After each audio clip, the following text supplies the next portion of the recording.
Coucou les gros bidous. Cette vidéo, c'est en fait la deuxième partie de celle que j'ai déjà publiée par rapport au tarot. L'idée, c'est d'avoir un jeu de tarot ou d'oracle pour chaque signe astrologique. Et comme j'ai déjà pas su me tenir à la règle d'un jeu de tarot par signe, il fallait que je distingue les tarots et les oracles. Je pense que ça va être assez intéressant cette vidéo aussi parce qu'il y a quand même toute une série de mes oracles dont je parle pas ou j'en parle moins. Donc il y aura potentiellement des chouettes découvertes pour vous.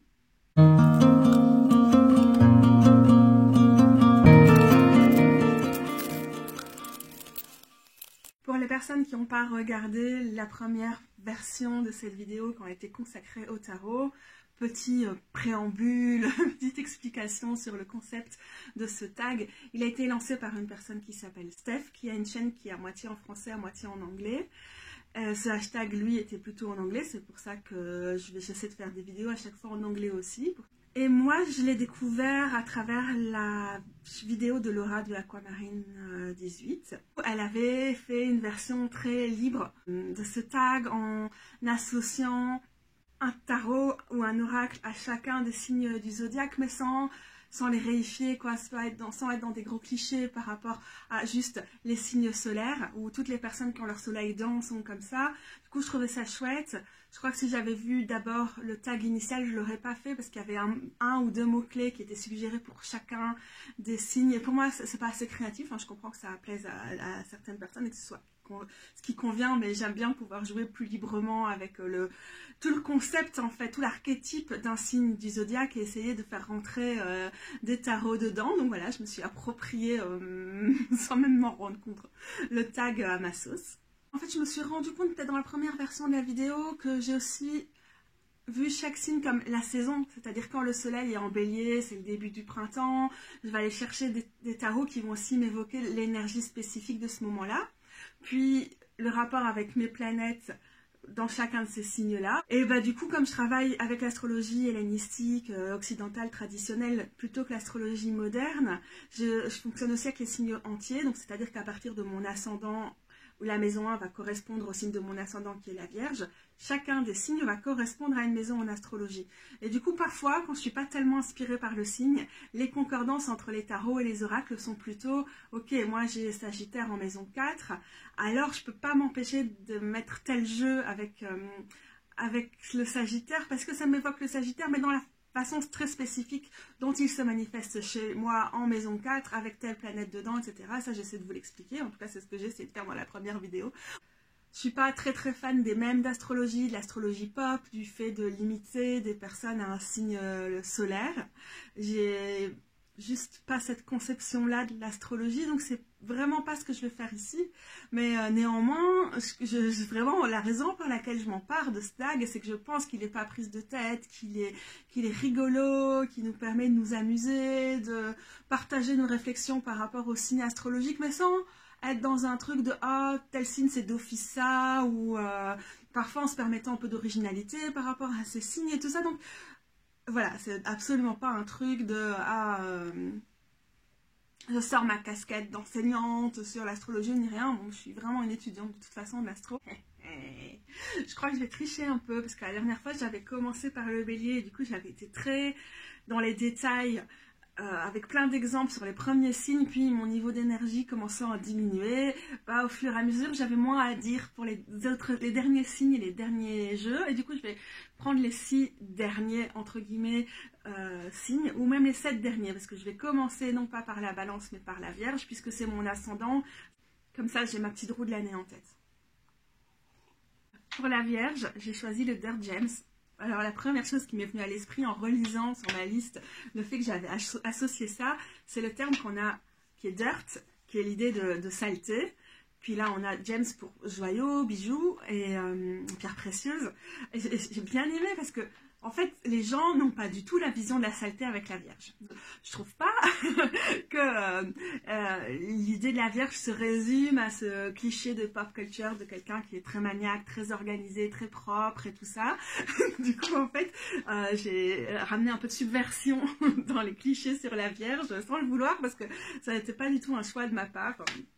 J'ai juste choisi très spontanément cet oracle-là.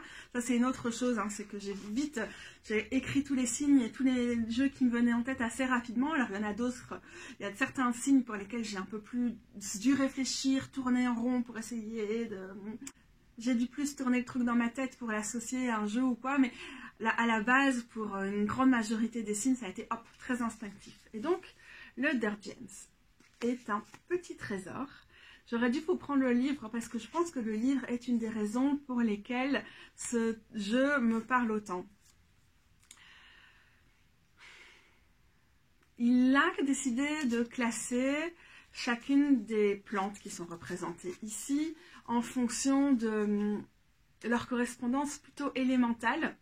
Mais les suites ne sont pas des suites élémentales, c'est un autre terme qui est utilisé. Par exemple là, c'est la terre. Cette couleur plutôt grise, ça c'est le sigil pour l'air dans ce jeu-ci. Ça c'est l'eau. On a le feu ici. Il y a plein de façons de classer les plantes et de les classer par éléments et aussi par les correspondances astrologiques. Donc quand on a un oracle avec un classement, déjà, on gagne des points pour moi sur ce qui peut vous mettre dans les signes de terre ou les signes d'air. L'idée de classement, ça va bien avec ces signes-là, et puis ça va aussi bien pour moi avec Mercure, donc plutôt avec les Gémeaux ou la Vierge. Donc ça passe assez bien. On est aussi dans la magie du quotidien avec cet oracle, et en réalité oui, la magie du quotidien c'est quelque chose qui est très vierge pour moi, dans un sens beaucoup moins carpe diem, on profite, beaucoup moins axé sur le plaisir que le signe de terre fixe qu'est le taureau. Ici on est dans un signe mutable et on est dans une dimension quand même assez différente avec la Vierge, mais peut-être que la magie du quotidien, elle va nous mener à davantage créer, à davantage s'appliquer. Il y a beaucoup de soins chez la Vierge, je pense que c'est peut-être ce côté soin qui va souvent être associé à la propreté. Mais en fait, pour moi, dans la saleté, il y a du soin, quoi. Dans le compost, il y a du soin. Donc, en fait, ça me correspond très bien aussi, cet oracle. Moi, personnellement, j'ai un gros coup de cœur pour cet oracle parce que, déjà, il y a toute une partie des plantes qu'on peut trouver dans nos régions et donc avec lesquelles je relationne déjà, ou je peux relationner davantage, avoir une connexion ou aller à leur rencontre, etc. Mais aussi, il y a toute une partie des plantes, donc là on était avec le houblon par exemple, typique, hein, ou ici la guimauve. Ah, la menthe poivrée, j'en ai mis plein dans la tisane, je suis en train de prendre. Je vais vous chercher un autre exemple. J'ai du mal à trouver, mais celui-ci devrait faire l'affaire, le Vitex, c'est du gâtillier. Je pense pas du tout que ça pousse spontanément en Europe occidentale. Mais par contre, par exemple, Rose, elle en prend par rapport à sa périménopause, en teinture mère ou en capsule. Et donc, même si moi, je ne vais pas m'orienter vers cette plante-là si je le tire, il y a plein de plantes qui ne sont pas des plantes régionales, mais qui vont quand même être sur mon armoire d'herboristerie, dans tous mes remèdes. Et donc, je vais pouvoir quand même avoir un moyen de communiquer, de rendre hommage, de faire un autel, de mettre sur mon autel la plante en question. Donc ça, je trouve ça vraiment chouette et ça me permet vraiment d'invoquer cette magie du quotidien qui, je pense, fait quand même partie de la Vierge. Alors, du coup, j'ai dit dans la première vidéo sur les tarots, pour moi, la Vierge, c'est aussi un signe de service.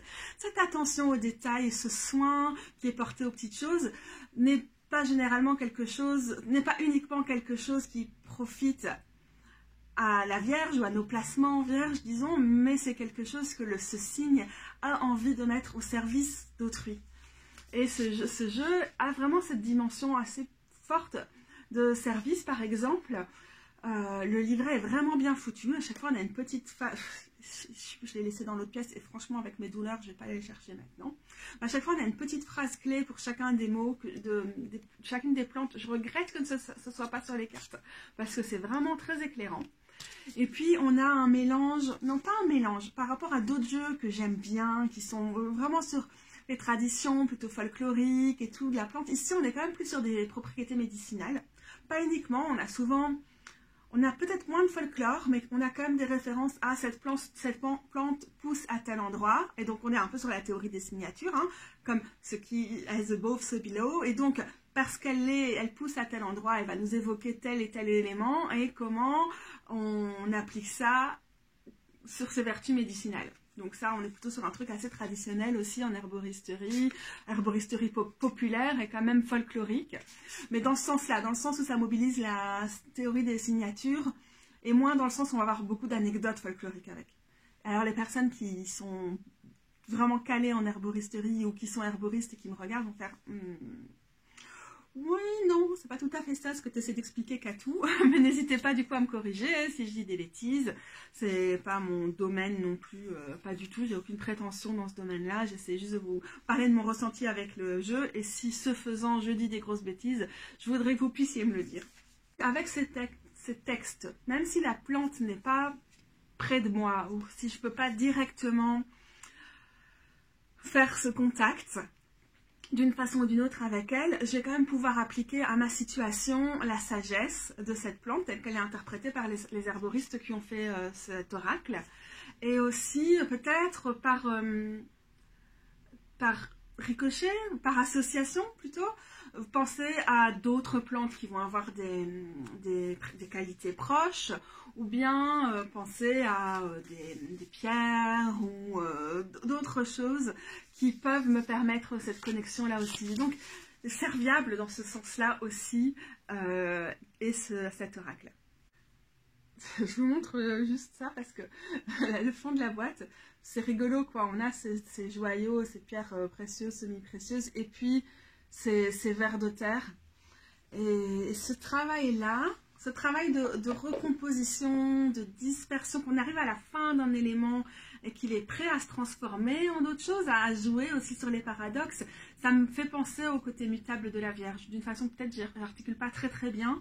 Et je ne sais pas si j'aurais fait le lien d'une façon satisfaisante pour vous, mais en tout cas, ce tarot m'enchante d'une façon très vierge. Et puis, la Vierge, c'est ma maison 1, et donc c'est aussi la maison de mon rapport à mon corps, du quotidien, de comment je me présente et tout ça.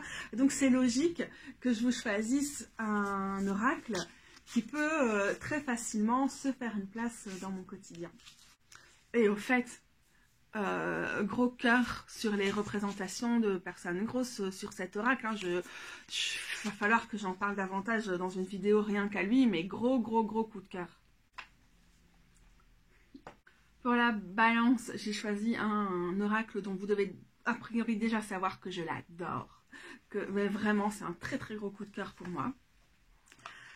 Je crois que c'est le fait qu'il soit très axé justice qui fait qu'il va se faire une place pour moi ici. Donc je vais chercher la carte qui est assez emblématique. C'est celle-ci qui dit protestation, manifestation commence une révolution. Ça donne bien le ton du côté balance de cet oracle.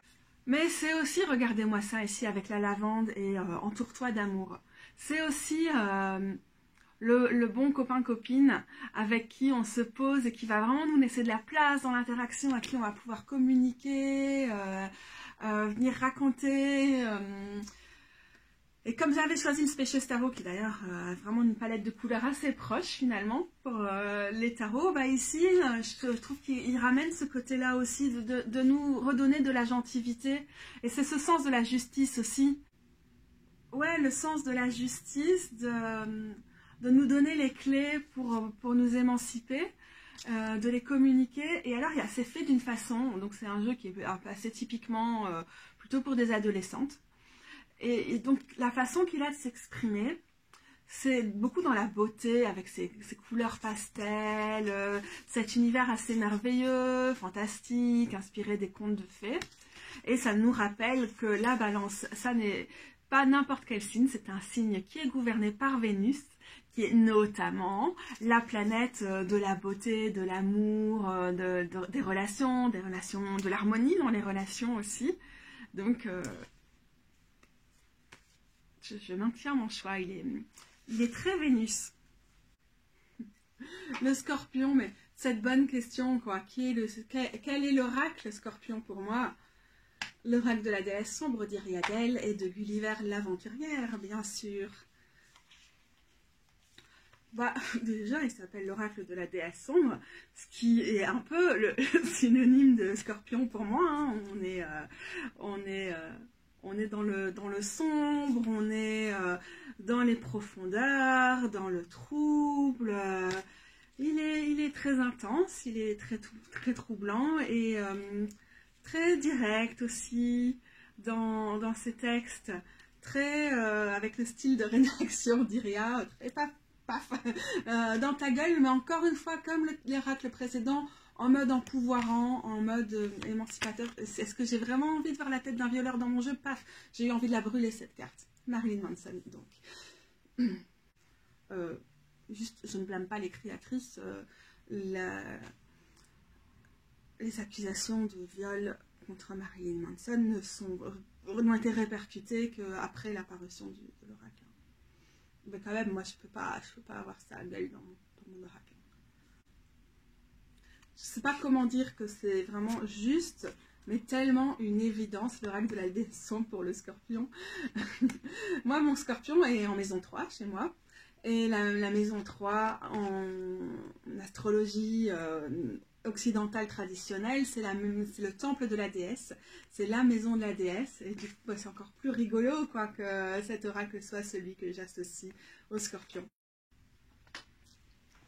Je vous ramène plus près de moi parce que j'ai enlevé mon truc chauffant, mais du coup, je me fais mal au bras en allant plus près de vous. Attendez, je vais essayer de remettre ça. Comme ça, vous vous demandez pas quoi si vous voyez soudain que j'ai une épaulette d'un côté et pas de l'autre. C'est mes remèdes de ces listes. Pour le Sagittaire, j'ai choisi le Wild Unknown Archetypes. Pourquoi? Parce que il a un côté très spirituel.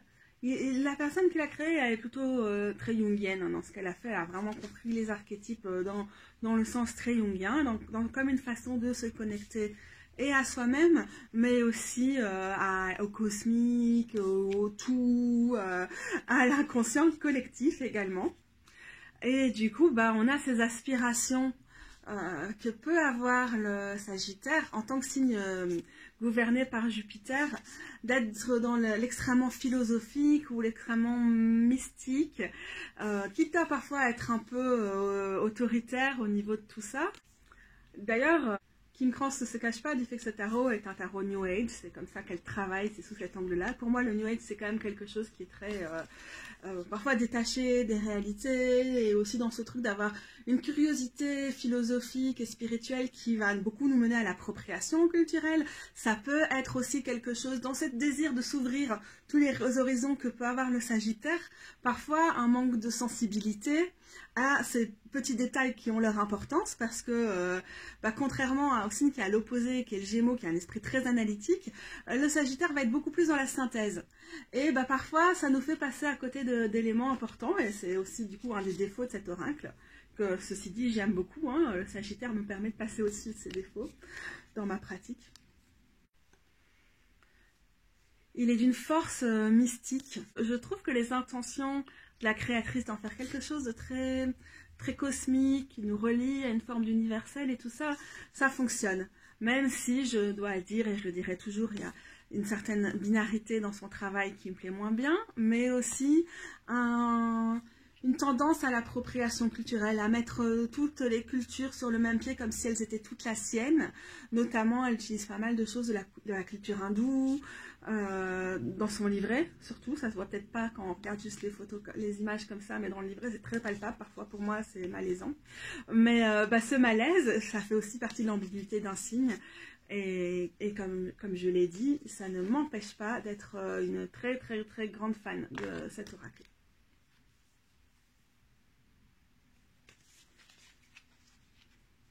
Il y a ce côté aussi aventureux du Sagittaire. Il y a une partie qui est les archétypes, puis il y a une partie qui est des lieux, et on va explorer beaucoup de lieux à travers cet oracle, et puis il y a une autre suite qui est des objets, et enfin on a des concepts. Et du coup, il y a quand même une dimension exploratoire, de découvrir à travers tout ça. Puis elle a choisi quand même 78 archétypes, donc on est quand même dans quelque chose d'assez large, plus large sans doute que ce qu'on voit souvent quand on mentionne des archétypes. Et cette aventure-là est très sagittarienne. Vous verrez plus tard que le jeu que j'aurais pu choisir pour le Sagittaire a finalement arrivé en Verseau, donc on refera sûrement des liens avec le Sagittaire en parlant du Verseau. Capricorne, le tarot de la dévotion. C'est la boîte de la 2e édition. Le tarot à l'intérieur, c'est le tarot de la 1re édition. Donc vous n'allez pas avoir exactement cette version-là, le livret 2e aussi, si vous voulez vous procurer cet oracle à l'heure actuelle. Oui, ça s'appelle le tarot de la dévotion, mais c'est un oracle. Alors avant toute chose, en vous montrant des images, juste vous expliquer pourquoi je l'ai lié au Capricorne. Je crois, dans l'idée de dévotion, on a une dimension spirituelle, mais on a aussi l'idée d'être dévoué à une tâche, à un service, et d'y mettre toute son énergie. Et c'est quelque chose qui transparaît très très fort dans cet oracle, où on a dans les suites, parce qu'il est super organisé, ce qui est aussi quelque chose qui est très terrien, je vous l'avais dit, donc j'aime bien choisir des choses très structurées pour les signes de terre, et il n'y a pas plus structuré comme signe de terre, quitte à être un peu carré dans la structure, que Capricorne, qui est le signe de Saturne.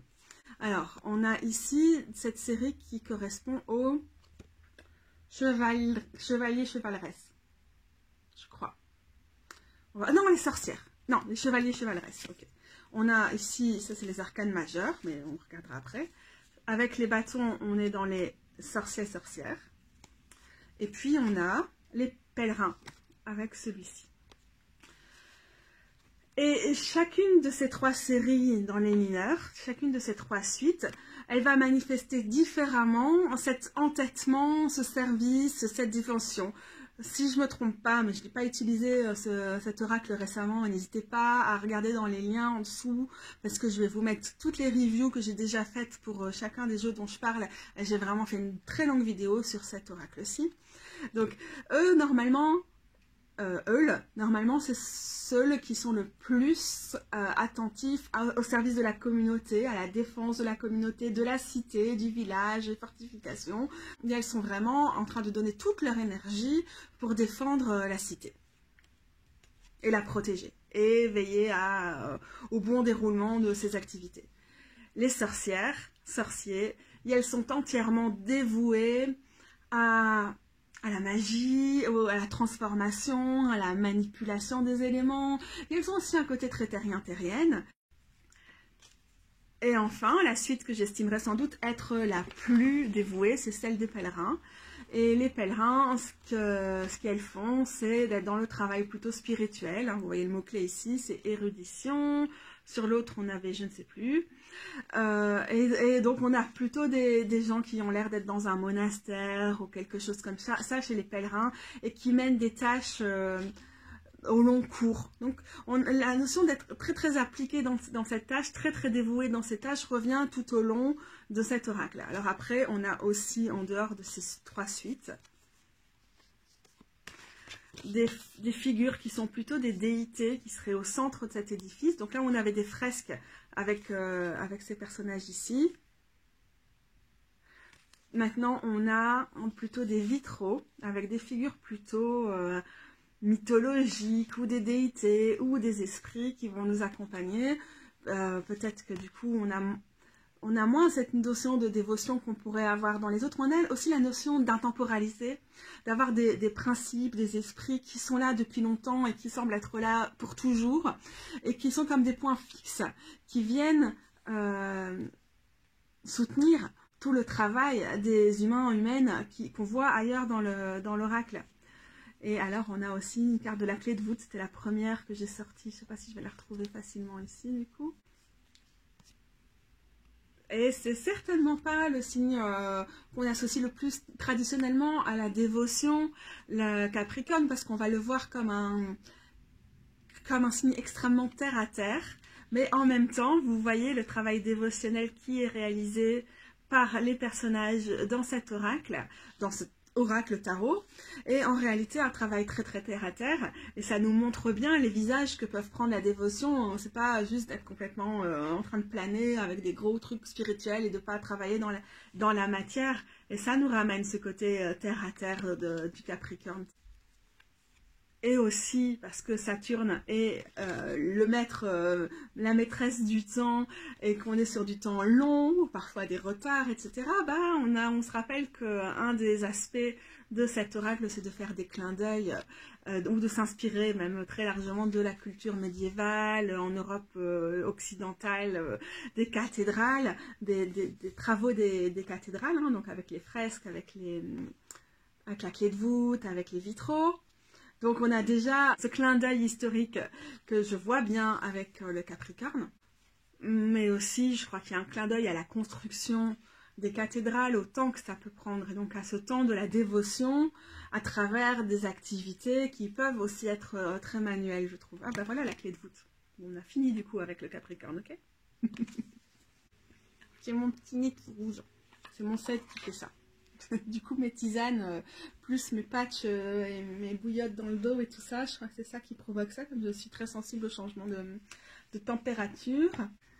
J'ai choisi ce set de dés pour le Verseau, pas à la base, c'est-à-dire que j'ai trimballé d'un signe à l'autre, et puis je l'ai mis ici, mais en fait ils sont dans l'autre pièce, je vais pas aller les chercher, et du coup je vais pas m'aventurer là-dedans, mais je crois que c'est le côté choisis ta propre aventure, et donc défie les limites, les structures, les murs, qui me fait penser au Verseau, et la raison pour laquelle il a fini par atterrir ici, mais je vais juste le mettre de côté finalement, et rester sur des oracles en cartes. On a le Citadel Deck pour le Verseau. C'était un bonus en fait dans l'édition spéciale limitée du Seed and Sickle Oracle, qui a été publié par Liminal Eleven et que j'ai reçu pour faire une recension. Il est top, de chez Top, avec sa petite forme hexagonale. J'en ai déjà parlé du coup en détail dans mon unboxing. C'était un unboxing ou c'était une des premières impressions? Dans ma vidéo sur cet oracle. L'autre oracle, j'ai plus craqué sur celui-ci, donc je crois que j'en parle beaucoup dans ma vidéo.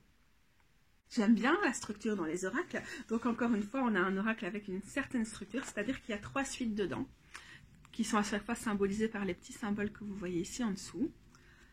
Et je ne sais plus exactement ce qu'elles sont. Mais donc, l'idée, c'est qu'on a la citadelle, c'est toute la vie à l'intérieur des fortifications, avec ce petit clin d'œil, ici on dirait un peu le Mont-Saint-Michel ou quoi, c'est vraiment trop trop joli. Et là-dedans, on a genre la cour, on a les aspirants, disons, et puis, merde, je sais plus, j'ai juste pas envie d'aller chercher là-dedans. On a comme ça 3 types de personnages différents. Et j'aime bien le fait que, comme j'avais déjà dit aussi dans la vidéo précédente, le Verseau, c'est un signe saturnien, donc on a une très très forte connaissance des limites, conscience des limites, de ce qui fait obstacle, de ce qui fait barrage des murs, et donc ici des fortifications de notre citadelle, qui est vraiment le lien à la fortification est certain. Alors dans les versions plutôt modernes, où c'est pas un signe qui est associé à Saturne, mais qui est associé à Uranus, on va avoir vraiment juste l'idée d'envoyer, d'être hyper novateur, d'envoyer péter, très excentrique, on s'en fout des limites, on est au-delà. Je pense que dans sa version saturnienne, la conscience de ces limitations, elle est toujours là, et de ce qu'on va dépasser aussi. Et du coup, ça nous rappelle, cet oracle, la notion d'avoir une société de classe, très classifiée, et donc d'avoir une conscience des limites de la stratification sociale au sein de la citadelle, et de qu'est-ce qu'on peut mettre en place avec chacun nos rôles et comment les transcender. Alors parfois je suis un peu dérangée, je me dis mais il n'est pas du tout anticapitaliste cet oracle, et en même temps je pense qu'il propose une réflexion par rapport à ça. Et voilà le côté... Enfin, je me demande, parce que j'ai bricolé, je voulais le mettre en Sagittaire à la base, parce qu'il y a un côté fantasy aussi, je trouve qu'il y a bien au Sagittaire. Je m'interroge, est-ce que j'ai bien fait de mettre ce jeu en Verseau?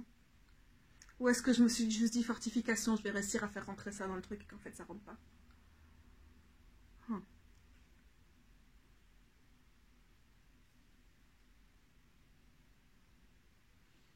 Ah oui, c'est vrai, et j'ai pensé à un moment mettre celui-là que finalement j'ai mis en lion. En fait, je sais pas, je sors les cartes Et il y a plein de cartes là-dedans qui m'évoquent rien du tout du Verseau.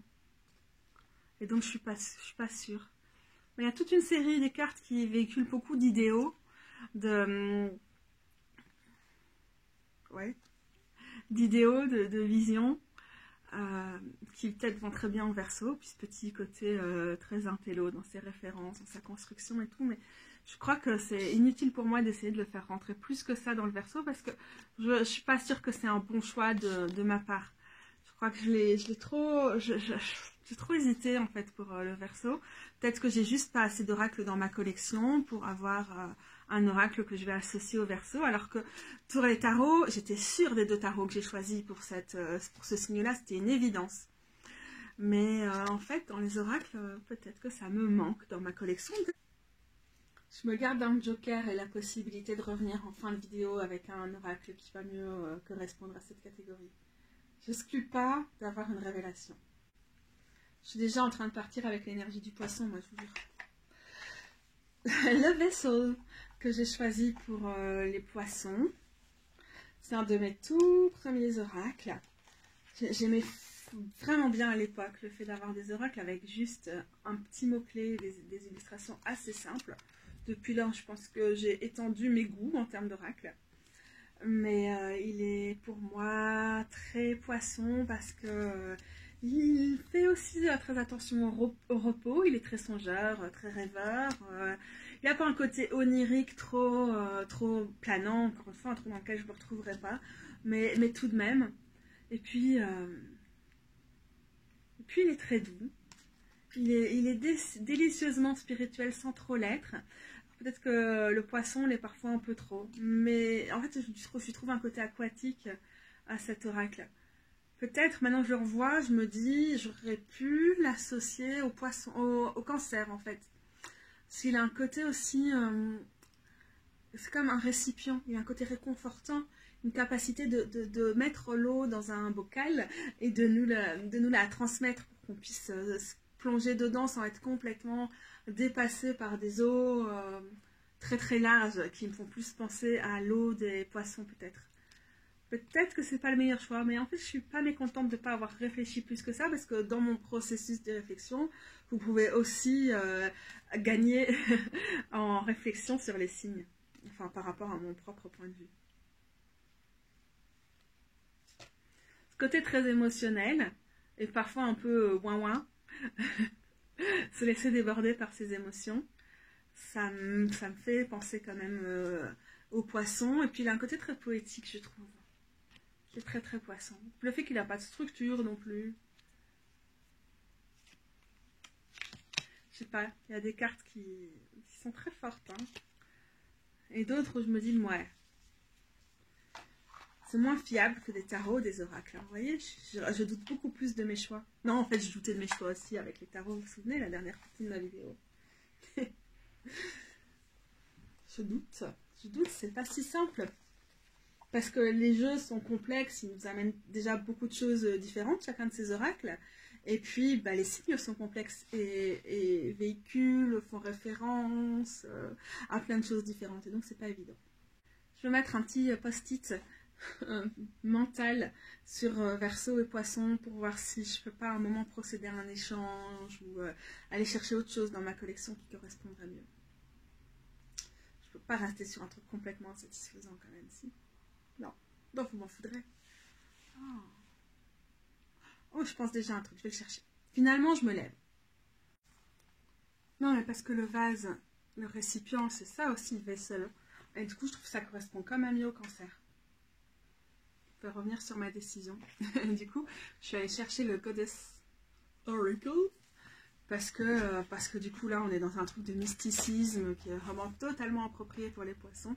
La carte qui a été choisie ici en couverture, c'est la déesse Sulis dans le jeu, et Sulis Minerva. C'est une déesse pré-romaine, mais qui a été syncrétisée en Minerve par les Romains, à qui on rendait culte au terme de Bath, la ville anglaise du sud de l'Angleterre de Bath, que j'ai eu la grande chance d'aller visiter. C'était une expérience très mystique, tout à fait adéquat en vrai. Est-ce qu'on va la revoir derrière peut-être? Et donc ce souhait d'aller chercher toutes ces figures de déesses dans différentes cultures et de les représenter. Pourquoi pas, hein, c'est plus poisson que le vaisseau aurical en fait. Cette dimension très spirituelle, très mystique, dévotionnelle aussi. C'est très bien. Je suis contente de mon changement.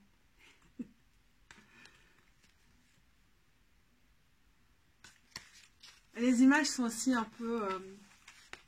bon, il y a de la diversité dans les représentations des corps et tout ça. Ouais, elles sont un peu... C'est pas trop mon style, déjà. Il y a comme un côté onirique, un côté... Pas onirique. Un côté rêveur, avec les tons pastels, la douceur qui a été choisie, tout ça. Ça peut tout à fait aller au poisson. Je cherche Soulis, hein, du coup. Une par Minerve. Et de l'autre, Soulis. Dans sa version, du coup, ça c'est la déesse qui était là initialement aux sources chaudes de Bath. Après, elle est devenue Minerve par une espèce de syncrétisme, appropriation romaine. Mais bon, voilà. Soulis est très présente. Il y a des problèmes avec ce jeu, hein. Par exemple, le fait qu'Hécate est représentée en vieille dame, qui est quand même quelque chose qu'on doit à des penseurs un peu misogynes et tout ça, qui ont créé... qui ont essayé de faire rentrer tout et n'importe quoi dans leur idée de jeunes femmes, de mères et de vieilles femmes. Et du coup, Hécate est devenue la crone, alors que c'est une déesse qui est beaucoup plus vaste que ça, et qui était d'ailleurs dans l'Antiquité surtout connue comme la Vierge, la jeune femme. Donc, bon, il y a des choses qui me plaisent un petit peu moins. Encore une fois, c'est le côté New Age. Bon, après, vous me direz que Hécate est justement une déesse suffisamment riche qu'elle peut aussi être une vieille femme. Voilà. On a fini en quelque sorte l'année zodiacale. Donc on recommence avec les béliers. Le bélier. Alors lui, j'ai essayé de le mettre ailleurs, mais ma première impulsion, ça a été bélier. Et après, ça n'allait pas quand j'ai essayé de le déplacer. C'est le Living Altar. Pourquoi? Bah déjà parce qu'il travaille sur un système de roue des sorcières, roue de l'année. J'en parle beaucoup plus dans une de mes précédentes vidéos où en plus je refais la roue de l'année sur le sol avec l'ensemble des cartes de cet oracle. Et donc peut-être que justement le moment où ici avec l'équinoxe de printemps, qui est le moment où le soleil passe en bélier, ça fait que c'est un repère intéressant qui vous fait peut-être penser à cet oracle. Mais je ne crois pas, je crois que c'est le fait qu'il soit aussi axé sur la magie. C'est des sorcières qui l'ont créé et elles ont mis plein de choses super formidables dedans. Il est très puissant, il y a un sort qui correspond à chacune des cartes. Et pour moi, c'est l'élément feu, mais peut-être on pourrait plus voir une figure de sorcière dans le lion, mais au niveau des énergies, du feu et tout. Mais en fait, j'aime bien le bélier comme élément cardinal qui va juste initier des choses, lancer, donner l'impulsion. Et je trouve que tout en étant très complet et en ayant la capacité de représenter, parce qu'on travaille avec les éléments et tout ça, chacun des signes zodiacaux, bah néanmoins, dans sa magie, il me fait penser au bélier. Et puis dans le fait qu'il travaille avec le concept d'une roue de l'année, et donc chacune des saisons, des signes, des célébrations est intégrée dedans, mais en même temps, j'aime bien du coup ce qui démarre le cycle, qui ne fait que pas vraiment le démarrer, puisque ce serait une roue qui tournerait tout le temps en quelque sorte, hein. Mais j'aime bien que ce soit ça qui symbolise du coup, avec la carte qui va avec ici, qui est celle du lever du soleil, c'est très bien. Voilà, le bélier comme un signe magique, un signe puissant, un signe tout à fait capable de manipuler les énergies, parfois d'une façon un peu brusque ou brutale, mais pourquoi pas cette association au Living Altar. Alors, vous voyez la présence de la police rouge, et aussi, vous avez peut-être vu, le fait que les tranches du jeu sont rouges, c'est une couleur qui est associée à l'élément de feu. Dans les associations qu'on peut avoir avec l'élément feu, au niveau des couleurs, on a le rouge, parfois on va vers le orange et tout, parfois le jaune, même si dans certaines traditions c'est aussi associé à l'air, mais en réalité, ce rouge, c'est vraiment pour moi c'est le bélier parce que le bélier c'est le signe de Mars et Mars est souvent associé à la couleur rouge et donc en tant que signe gouverné par Mars, je trouve que ne serait-ce que visuellement, il y a une énergie très martiale dans cet oracle. Je suis très contente de vous présenter l'oracle de la forêt de soigne pour le signe du Taureau. Vraiment très contente parce que j'ai eu l'occasion d'interroger en live un des créateurs de cet oracle sur ma chaîne Instagram. Je vous mettrai le lien si vous voulez en savoir plus. Et du coup, je dois en faire une review à un moment sur ma page. Mais le fait est que c'est un oracle que j'ai envie de prendre avec moi dans la forêt, mais que l'hiver est définitivement long.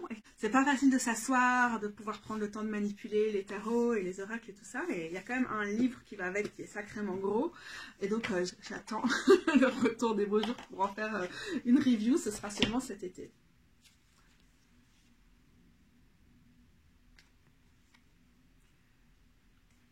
Donc la forêt de soigne, mais c'est un oracle qui peut parfaitement se lire pour les différents types de forêts anciennes qu'on va retrouver dans nos régions, dans le sens le plus large, puisque ce sont des espèces animales, végétales ou autres.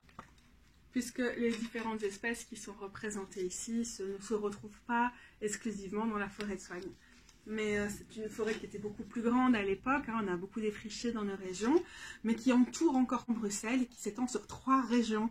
Et les 3 régions qui font la Belgique fédérale, alors il n'y a pas que des régions, il y a aussi des communautés et tout ça, mais quand même la région flamande, la région bruxelloise, ou Bruxelles capitale, et la Wallonie. Donc c'est pas rien la forêt de soigne, on a la chance à Bruxelles, surtout en étant du côté est de Bruxelles, de pouvoir très facilement se rendre dans la forêt.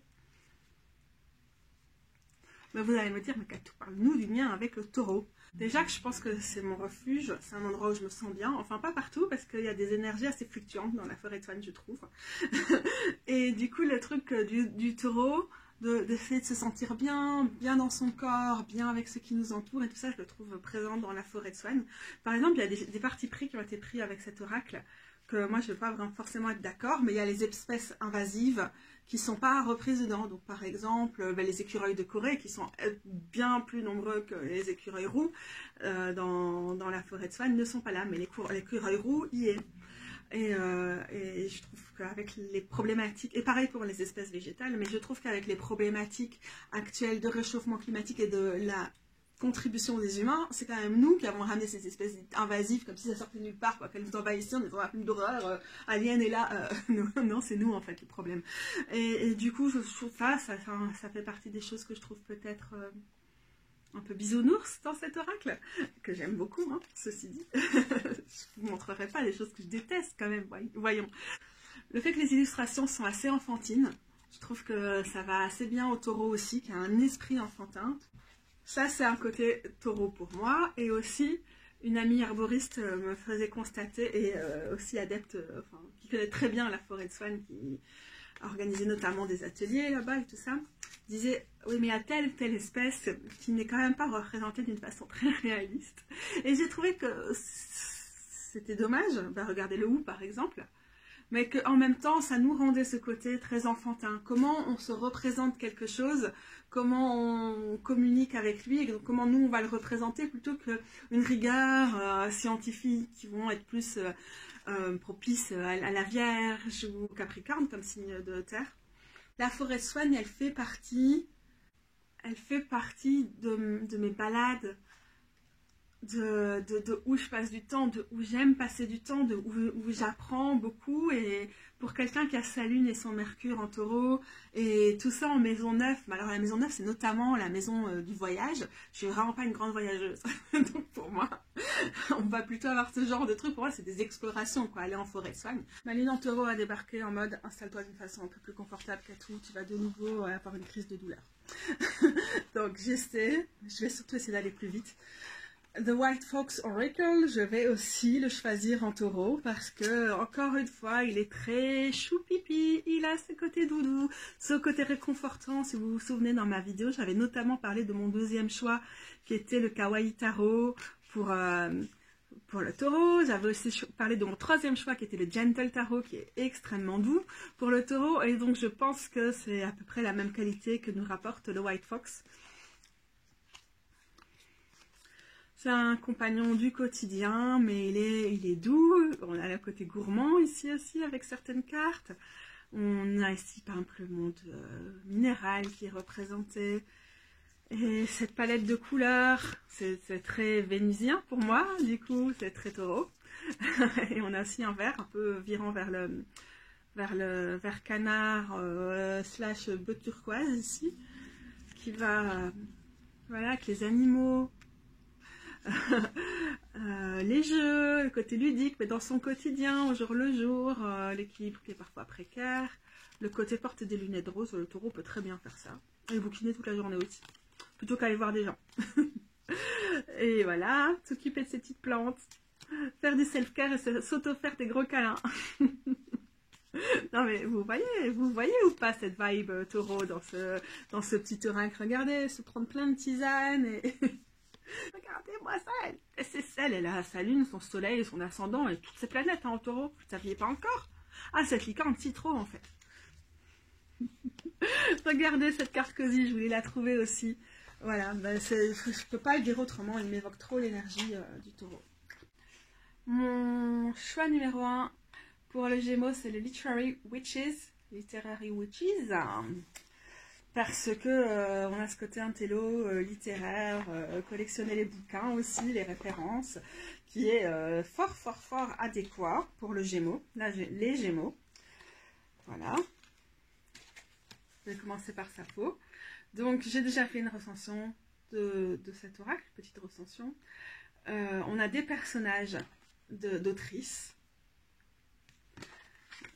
Et on a des cartes qui sont plutôt des éléments qu'on va pouvoir analyser avec le tout petit livret qu'il y a ailleurs. Puis, il y a tout un livre aussi sur ce sujet-là qui va avec. Et ce côté érudit, ce côté littéraire, ce côté de compiler des figures littéraires, mais aussi de toutes sortes de petits éléments qui peuvent avoir l'air anecdotiques, mais qui vont composer cet oracle, bah, c'est très Gémeaux. On rassemble les informations, on les diffuse, on met en avant des autrices, le côté littéraire va aussi très bien aux Gémeaux. Même si on a tendance à plutôt piocher, mais enfin je doute qu'il y a beaucoup de gens qui ont lu toutes les autrices qui sont présentées dans cet oracle. Donc c'est parfaitement Gémeaux, ça. On mentionne plein de gens différents, mais on ne pourrait pas être au courant d'exactement qu'est-ce que fait chacune des personnes représentées. Dans mon propre thème, l'astéroïde Hécate est en Gémeaux. On n'a pas toujours de delinéation très précise sur les astéroïdes, mais en tant que fille d'Hécate, bah déjà c'est important pour moi de savoir que mon astéroïde Hécate est en Gémeaux, sur mon milieu de ciel, à côté conjoint à mon soleil, par exemple, notamment, et à mon honneur. Et du coup, j'ai choisi de vous montrer, c'est un choix très personnel et que je ne vais pas essayer de justifier, parce que je suis en train de courir pour essayer de finir cette vidéo avant toute chose. Mais voilà, j'ai quand même envie de vous montrer les nombreux noms d'Hécate par le page Novembre, qui est la personne qui a aussi créé le tarot de la dévotion qu'on a déjà vu précédemment. Puisque pour moi, ça m'évoque aussi quelque chose de Gémeaux. Avec cette collection d'épithètes d'Hécate. Pour le signe du Cancer, j'ai choisi un oracle dont il me tarde de vous parler en recension parce que c'est un gros coup de cœur. Il s'appelle l'oracle des Sibylles. Je vais l'appeler comme ça, c'est plus simple. Encore, je suis même pas sûre qu'on prononce Sibylle en français. Donc en fait, Sibylle, je sais pas. L'oracle des colombes noires de l'Afrique, qui est créé par la personne qui fait le Hoodoo Tarot. Attention, le velcro va faire scratch.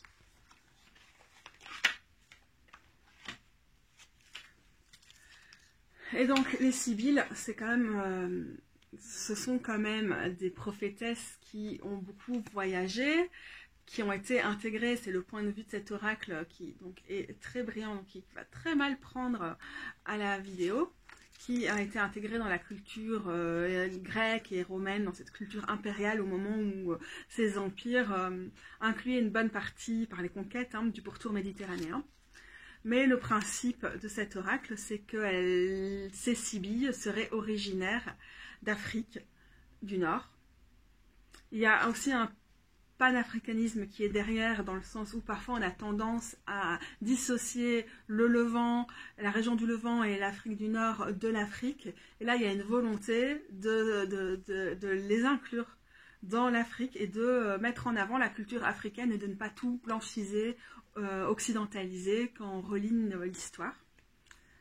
Donc ça, c'est le parti pris de la créatrice. Aussi, les Sibylles, après, ont eu un nouvel élan quand elles ont été intégrées dans le catholicisme dans le Moyen-Âge. Donc, encore une fois, elles ont été extrêmement blanchisées. Cet oracle fonctionne d'un point de vue divinatoire, mais pas de prédiction du futur, pour explorer des questions, je trouve que son travail est plutôt animiste, et travailler avec les ancêtres. Il y a un livre qui est très bien, attention, velcro, qui est vraiment très très bien foutu, mais pour ça va me prendre beaucoup de temps de vous expliquer quel est le système, et il se lie avec ce système. Il y a aussi différentes suites que vous pouvez peut-être voir parce qu'il y a des couleurs différentes au dos des cartes. Au lieu de vous expliquer son système et tout ça, maintenant je dois surtout vous expliquer pourquoi je l'ai associé au cancer.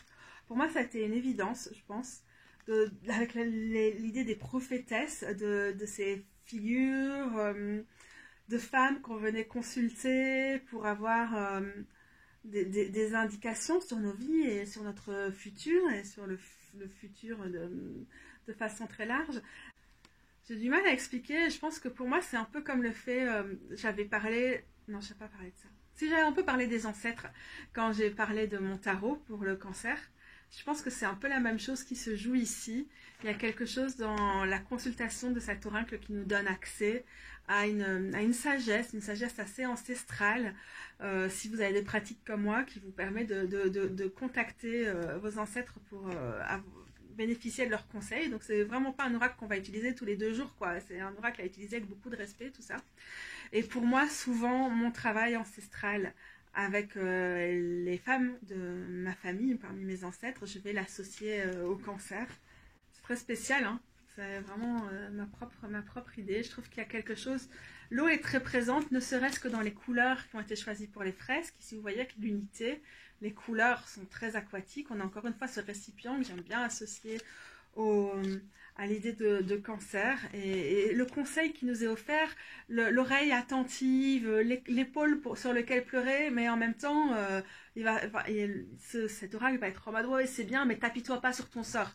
Maintenant, il faut voir ce que tu peux mettre en place. » Et il nous offre des solutions. Il est très axé sur les solutions et sur les éléments qui sont en jeu au niveau interne et au niveau externe à chaque fois, dans le type de tirage qu'il propose de faire. Et je crois que ça me renvoie très fort, moi, personnellement, à comment je vis le cancer. D'une façon que j'aurais du mal à expliquer. Et donc, je vais encore une fois espérer que c'est palpable pour vous quand vous voyez ces images. Comme j'ai choisi le Grow Yourself tarot et oracle pour le lion dans les tarots, j'ai voulu prendre l'oracle de la même créatrice, donc le Actas Paman Oracle pour celui-ci. Je vais vous prévenir tout de suite que certaines images sont assez trash, assez... je sais pas, peuvent être assez perturbantes. Pour moi, c'était une continuité par rapport au choix du tarot, de le ramener ici, parce que il est assez, genre, waouh, il nous en envoie super fort, il nous invite à nous remettre en question, à grandir. Il n'a vraiment pas du tout l'énergie d'un oracle traditionnel empouvoirant, dans le sens où il est très... voilà, par exemple, ici, le destin, c'est pour les losers. Non, mais franchement, excusez-moi, mais il est rigolo, quoi. Ouvre les yeux, ta vie est remplie d'abondance. Paf, très direct, très franc, et en même temps quand même dans un truc empouvoirant qui, je trouve, est propice au lion. Mais ce côté novateur, quoi, ce côté d'être avec des phrases et des images ultra perturbantes, puisqu'il y a aussi un côté assez excentrique, j'aurais voulu le mettre avec le Verseau. Avant de me dire, mais puisque j'ai pris déjà le tarot de cette créatrice pour le lion, je trouve qu'il y a une logique à rester dans la continuité pour l'oracle, puisque l'énergie de cet oracle est très proche de l'énergie du tarot. Du coup, je vous invite déjà à aller voir ma vidéo sur le tarot et l'association au lion, si vous voulez en comprendre davantage. Et du coup, voilà, je veux maintenant revenir un peu sur le Verseau, parce que je crois que Je crois que cette excentricité, faire ouais, un jeu d'oracle, ça peut être ça. Attendez, je vais le faire, mais en mode beaucoup plus piquant, comme on dit en belge, beaucoup plus pétillant, beaucoup plus osé, beaucoup plus novateur, au risque d'être vraiment trop excentrique. J'aime bien, mais c'est aussi quelque chose. Lion Verseau, on est à l'opposé hein, sur la roue de l'année, mais en même temps, bah, du coup, dans ces oppositions, il y a en fait beaucoup de liens entre les signes qui sont en opposition.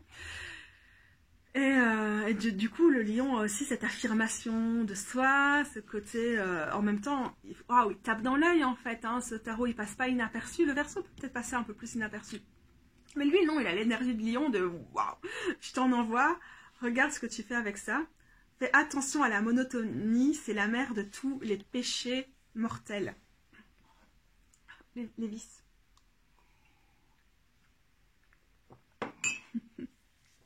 Je pense que la monotonie, c'est pas un mot qui plaît beaucoup au signe du lion, quoi. Donc, top. Voilà pourquoi je fais le lien à la fois avec le lion, à la fois avec le Verseau, avec cet oracle-ci, puisque je n'étais pas satisfaite de mon choix en Verseau. Et on a terminé. Et la vidéo tarot que vous avez peut-être déjà vue précédemment et que peut-être vous aurez envie d'aller voir maintenant, et celle-ci, qui est consacrée aux oracles. Et du coup, je vais essayer d'avoir une bonne tête juste pour vous dire au revoir. Attendez. J'espère que ça vous a inspiré.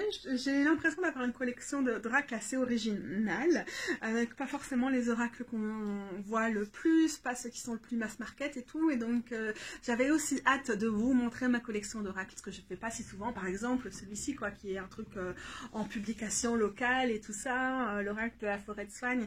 C'était un plaisir pour moi et un désir de vous partager cette collection d'oracles en essayant de faire des liens avec les signes astrologiques. Je pense que j'ai un peu moins bien réussi qu'avec les tarots. Vous me direz. Et vous me direz si du coup ça vous a donné des visions. Ah ouais, non mais moi, trop tel oracle ou tel oracle avec tel signe, ou bien un tel oracle que tu as mis avec tel signe. Non mais moi je le mettrais trop avec un autre. Voilà. Discutons. Mais avant tout, c'est vrai que c'est l'idée de ce tag, c'est d'avoir le ressenti assez personnel. Enfin, l'idée que je m'en fais.